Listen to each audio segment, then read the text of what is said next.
Banyak hal yang harus dilakukan apabila kalian atau kerabat kalian atau keluarga kalian itu terkena batu ginjal dan batu empedu, terutama dari segi obat-obatannya. Apa saja? Tonton sampai akhir.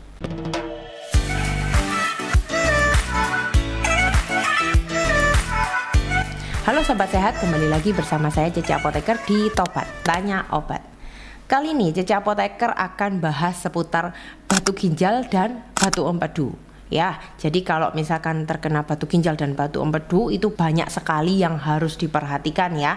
Cuman kali ini Cece Apoteker akan bahas dari segi pengobatannya, baik itu pengobatan medis maupun pengobatan yang bisa kita lakukan di rumah sendiri. Oke, akan saya bahas dulu seputar batu ginjal dan batu empedu dulu. Kalau memang kalian sudah terdiagnosa ada batu ginjal dan batu empedu, maka yang harus dilakukan pertama adalah memang pengobatan medis. Jadi pengobatan medis memang diutamakan kalau memang sudah tidak sanggup untuk mengatasi gejala. Jadi udah nggak sanggup menahan gejala atau menahan rasa sakit. Tujuan pengobatan medis itu biasanya untuk melarutkan batu atau mengurangi gejalanya. Jadi banyak banget sih sebenarnya yang harus dilakukan. Kalau memang dengan pengobatan medis itu tidak bisa dilakukan, maka biasanya dilakukan tindakan operatif. Ya, jadi harus di rumah sakit, entah itu harus di laparoskopi, entah diambil batunya. Kalau zaman dulu itu kan dioperasi kemudian diambil batunya, tapi biasanya sekarang hanya dengan laser atau dengan laparoskopi, seperti itu. Nah, kita bahas dulu mengenai batu empedu ya. Batu empedu itu apa? Batu empedu sebutannya adalah kolelitiasis ya, kolelitiasis. Kondisi di mana terbentuknya batu di dalam kantong empedu ya. Batu ini variasi, bisa yang kecil, bisa yang besar, bahkan bisa yang kecil-kecil tapi banyak. Saya pernah ya lihat orang yang terkena batu empedu itu batunya kecil-kecil kayak kerikil tapi banyak. Nah, bahkan ada yang sebesar bola golf. Wow, bayangkan sebesar itu dan sakitnya seperti apa ya. Batu empedu itu terbentuk dari mana? Terbentuknya dari kolesterol. Biasanya batu empedu itu terjadi karena terlalu banyak mengkonsumsi makanan yang berlemak ya. Jadi hati-hati kalau misalkan terus-menerus konsumsi makanan yang berlemak, akhirnya kolesterol ini bisa menjadi batu empedu. Atau bisa juga dari pigmen bilirubin yang mengeras. Untuk obatnya apa saja? Ya, kalau untuk batu empedu biasanya pengobatan medisnya yang diberikan adalah obatnya kita paling sering dengar dengan kata ursodiol ya. Kalau di rumah sakit biasanya dikasih ursodiol. Ursodiol itu namanya adalah asam ursodeoksikolat ya. Tujuannya dibeli ursodiol itu apa? Untuk membantu melarutkan batu empedu kolesterol. Biasanya ditambahi dengan obat-obatan anti nyeri, karena kalau misalkan orang dengan keluhan batu empedu itu pasti nyeri ya. Jadi tujuan pengobatannya adalah mengurangi gejala nyeri, dan yang kedua yaitu melarutkan batu empedunya sendiri. Pengobatan yang kedua yaitu bisa dengan menggunakan asam senodeoksikolat ya. Sebenarnya senodiol ini serupa dengan ursodiol, hanya dia beda jenis saja. Tapi senodiol ini jarang digunakan karena dia memiliki efek samping diare. Jadi memang dia memiliki efek yang sama dengan ursodiol, tapi penggunaannya jarang diberikan karena efek sampingnya yang kurang disukai, seperti itu. Kemudian untuk obat pereda nyeri, banyak ya, bisa menggunakan paracetamol, ibuprofen, atau dengan menggunakan pereda nyeri lain golongan NSAID. Kemudian kadang juga diberi obat antispasmodik. Antispasmodik itu maksudnya adalah obat anti kejang, karena biasanya kalau misalkan orang dengan batu empedu itu kerap kali timbul kejang otot. Jadi kita berikan obat antispasmodik tujuannya untuk meredakan kejang otot di saluran empedu. Nah, kalau terjadi kejang otot di saluran empedu itu terjadi yang namanya nyeri kolik biliar ya. Jadi diberikan obat kombinasi obat antispasmodik. Kemudian saya akan bahas ke batu ginjal ya. Kalau batu ginjal itu sebutannya adalah nefrolitiasis ya. Nefro artinya ginjal, litiasis artinya batu. Batu ginjal itu adalah kondisi di mana terbentuknya batu atau kristal di dalam ginjal. Kok bisa di dalam ginjal ini ada kristal? Kok bisa ada batunya? Itu seperti apa? Karena batu ginjal ini terbentuk ketika zat-zat dalam urin ya. Zat-zat dalam urin itu apa saja? Bisa kalsium, bisa oksalat, bisa asam urat, itu mengendap dan mengkristal. Jadi seperti vitamin C, misalkan dalam dosis tinggi, itu kalau di ginjal dia akan bertemu dengan kalsium, kemudian dia akan membentuk kristal ya. Makanya kalau misalkan vitamin C, kita tidak rekomendasikan diminum dalam dosis yang tinggi banget karena risiko terbentuknya batu ginjal. Untuk obat batu ginjal apa saja? Berdasarkan pengobatan medis, biasanya yang selalu diberikan adalah pereda nyeri atau pain reliever ya. Pereda nyerinya apa saja? Bisa NSAID ya. NSAID-nya itu ya tadi seperti ibuprofen, kemudian naproxen. Kemudian yang paling aman dan paling sering ditemui lagi-lagi adalah paracetamol. Yang ketiga yaitu golongan opioid. Opioid ini udah masuk ke golongan morfin seperti itu ya. Jadi kalau memang batu ginjalnya ini udah sangat besar dan sangat parah, biasanya seseorang itu tidak bisa menahan rasa sakit. Nah, rasa sakit yang sudah sangat hebat ini biasanya tidak bisa diatasi dengan pereda nyeri biasa seperti paracetamol, NSAID, itu udah nggak bisa. Jadi harus diberikan golongan yang opioid. Kemudian yang kedua yaitu pengobatannya yaitu dengan alpha blocker atau penghambat alfa. Untuk alpha blocker ini contoh obatnya yaitu tamsulosin. Ya, ini sering banget dipakai ya. Tamsulosin ini akan sering digunakan dan sering kita dengar kalau orang terkena batu ginjal, karena memang tujuan dari tamsulosin sendiri, mekanisme kerjanya adalah melebarkan saluran kemih ya, sehingga batu ginjal ini bisa lebih mudah melewati saluran kemih. Jadi tamsulosin ini membantu supaya pengeluaran batu ginjal ini bisa lewat urin seperti itu ya. Yang ketiga yaitu dengan menggunakan obat-obatan diuretik ya. Salah satu obatnya yaitu tiasid ya. Obat-obatan tiasid ini bisa mengurangi kalsium dalam urin ya. Tujuannya yaitu mencegah pembentukan batu kalsium.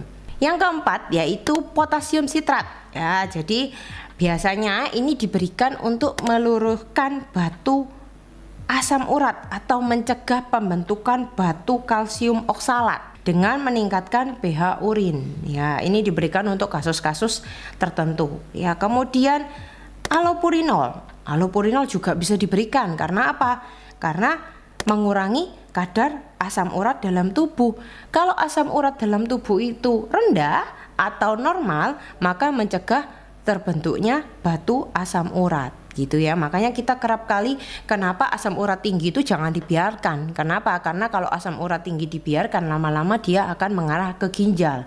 Efeknya dia akan mengalami batu ginjal seperti itu. Kemudian yaitu diberikan lagi fosfat solution. Biasanya ini di rumah sakit ya, tindakan ini dilakukan di rumah sakit.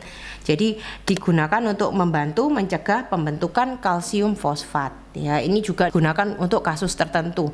Jadi biasanya dilihat lagi oleh dokter batunya ini seperti apa jenisnya. Yang terakhir yaitu magnesium suplemen ya. Jadi ini memang sering diberikan ya. Jadi kalau misalkan diberikan vitamin magnesium itu bukan karena apa, tapi memang digunakan untuk mencegah pembentukan batu kalsium oksalat. Jadi sebenarnya tujuannya untuk mencegah aja sih. Nah, itu tadi untuk pengobatan medis yang biasanya dilakukan oleh dokter dan biasanya obat-obatan yang diberikan kalau seseorang mengalami batu ginjal dan batu empedu. Nah, kali ini JJ Apoteker mau bahas lagi gimana kalau misalkan kita mau terapi rumahan atau mengobati sendiri di rumah. Kira-kira bisa nggak ya batu ginjal dan batu empedu itu diobati sendiri? Bisa, tapi tergantung kondisinya ya. Lagi-lagi kita lihat lagi apakah kondisinya ini masih awal-awal atau udah parah ya. Lagi-lagi kalau udah parah tetap pengobatan medis harus diutamakan ya. Tapi kalau memang masih awal-awal dan mau dicoba untuk pengobatan di rumah, boleh-boleh aja. Dengan apa? Dengan cuka apel dan air kelapa. Jadi ternyata cuka apel dan air kelapa ini memiliki kandungan yang bisa meluruhkan batu ginjal dan batu empedu. Wow, hebat ya. Ternyata yang sering kita temui ternyata bisa bermanfaat. Cuka apel, pertama kita bahas dulu dari cuka apel ya. Kenapa kok cuka apel ini bisa untuk meluruhkan batu ginjal dan batu empedu? Jadi ternyata cuka apel ini memiliki kandungan asam asetat. Ya, asam asetat ini makanan yang mengandung vitamin C. Oksalat dalam jumlah banyak kalau bertemu kalsium di ginjal akan mengkristal. Ya, jadi saya akan jelaskan mekanisme gimana asam asetat ini bisa meluruhkan batu gitu ya. Jadi seumpama kita memakan makanan yang mengandung vitamin C ya dalam jumlah yang banyak, maka dia akan bertemu kalsium di ginjal dan akan mengkristal. Batu yang tadi terbentuk di ginjal atau batu empedu itu tadi akan dibantu dilarutkan dengan asam asetat yang ada di dalam cuka apel. Dengan cara apa? Dengan cara menurunkan keasaman urin dan meningkatkan produksi cairan asam empedu, sehingga mencegah pembentukan batu baru seperti itu. Dan cuka apel ternyata juga mengandung asam malat selain asam asetat. Asam malat ini berfungsi untuk melarutkan batu ginjal. Jadi dia lebih ke memecah kristal-kristal kecil yang membentuk batu. Jadi memang kandungan dari cuka apel ini ada asam asetat dan asam malat yang memang fungsinya bagus sekali untuk meluruhkan batu ginjal dan batu empedu. Selain itu dia juga punya sifat diuretik. Lagi-lagi kalau sifat diuretik ini bagus sekali untuk bisa membantu pengeluaran lewat urin, sehingga akan meningkatkan produksi urin memang. Tapi dengan cara itu dia akan mengeluarkan batu ginjal yang kecil dari saluran kemih. Selain itu juga cuka apel juga memiliki efek alkalinisasi ya, meskipun dia sifatnya asam, tapi cuka apel ini memiliki efek alkalinisasi dalam tubuh sehingga membantu mencegah pembentukan batu ginjal jenis tertentu seperti batu kalsium oksalat.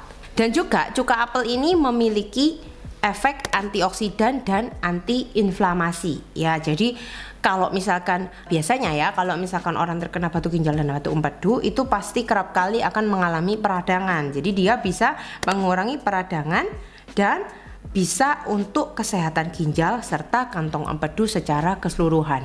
Jadi bisa juga sebagai terapi preventif. Misalkan kita mau nggak sakit batu ginjal atau batu empedu, tapi kita mau konsumsi cuka apel, itu juga bagus sekali. Bagus untuk kesehatan ginjal dan bagus untuk kantong empedu gitu ya. Jadi cuka apel ini sangat bermanfaat sekali, baik digunakan sebagai terapi pencegahan maupun bisa untuk sebagai pengobatan. Cara penggunaannya gimana, C? Cara penggunaannya gampang sekali. Tinggal larutkan 2 sendok teh cuka apel dalam 200 ml air ya. Dan minumnya 1 kali sehari aja, nggak usah berlebih ya. Terus pertanyaannya, C, cuka apel ini kan asam. Kalau misalkan saya punya riwayat MAH, boleh nggak konsumsi cuka apel? Nah, kalau misalkan punya riwayat MAH, maka konsumsi cuka apelnya harus bersama dengan makanan. Maksudnya bersama dengan makanan gimana? Makan dulu, kemudian langsung konsumsi cuka apel.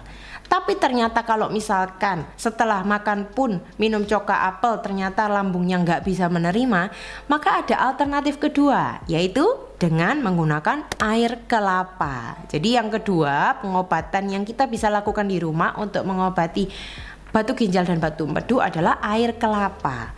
Ternyata air kelapa ini memiliki kandungan banyak sekali yang bagus untuk meluruhkan batu ginjal dan batu empedu. Yang pertama yaitu punya kandungan kalium. Jadi air kelapa sendiri itu memiliki kaliumnya tinggi. Oleh sebab itu biasanya orang-orang dengan riwayat gagal ginjal itu nggak boleh minum air kelapa karena kaliumnya sangat tinggi. Kalium ini selain bisa menjaga keseimbangan elektrolit, dia ternyata bisa melarutkan batu ginjal dan mencegah pembentukan kristal kalsium dalam urin loh. Ya, jadi bagus sekali ternyata air kelapa ini ya. Yang kedua, dia juga punya kandungan magnesium. Tadi sudah saya jelaskan di awal bahwa kalau pengobatan medis biasanya diberikan suplemen magnesium. Nah, ternyata magnesium sendiri itu ada di air kelapa. Jadi dia bisa mencegah pembentukan batu ginjal dan mengurangi konsentrasi kalsium oksalat dalam urin. Ya, jadi memang air kelapa ini memiliki kandungan yang bagus sekali ya. Kemudian air kelapa juga memiliki asam sitrat. Ya, asam sitrat ini gunanya untuk mencegah pembentukan batu ginjal.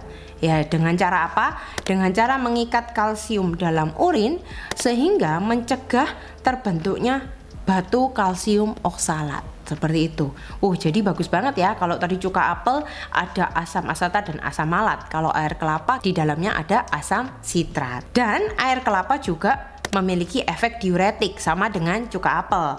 Jadi lagi-lagi kalau efek diuretik bagus sekali karena bisa meningkatkan produksi urin dan bisa dengan alami mengeluarkan batu melalui urin seperti itu. Dan juga selain bisa mengeluarkan batu lewat urin, kalau misalkan untuk orang-orang yang sehat bisa membantu untuk membersihkan saluran kemih dari kotoran dan kristal yang dapat membentuk batu. Jadi orang sehat pun mau minum air kelapa itu bagus sekali untuk kesehatan, karena selain untuk bisa terapi preventif juga bisa untuk pengobatan batu empedu dan batu ginjal.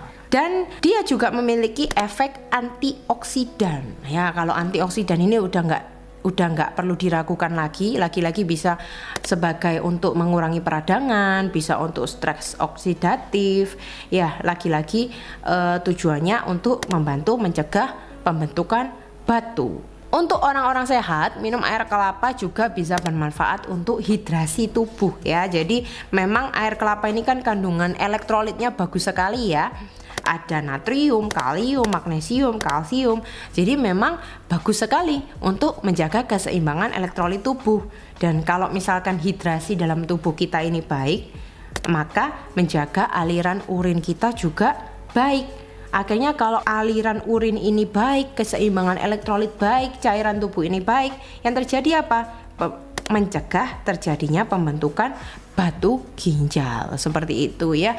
Jadi air kelapa dan cuka apel ini bisa kita gunakan sebagai terapi rumahan, baik secara pencegahan maupun untuk pengobatan. Tapi lagi-lagi perhatikan dulu kondisinya ya. Jadi jangan sudah parah, sudah sakit banget baru minum cuka apel dan air kelapa, itu salah. Tetap pengobatan medis harus diutamakan. Untuk penggunaan air kelapa seperti apa, C? Cara penggunaannya gampang sekali. Tinggal minum air kelapa segar. Ya, konsumsi air kelapa segarnya bisa 1-2 gelas per hari ya, karena bisa meningkatkan hidrasi dan juga bisa menjaga keseimbangan elektrolit dalam tubuh. Jadi selain itu asam malatnya juga bisa untuk batu empedu, asam sitratnya baik untuk batu ginjal, seperti itu. Oke, sekian dulu video kali ini. Sampai jumpa di video berikutnya. Jangan lupa untuk komen apabila ada yang mau ditanyakan, dan sampai jumpa di video berikutnya. Sehat selalu.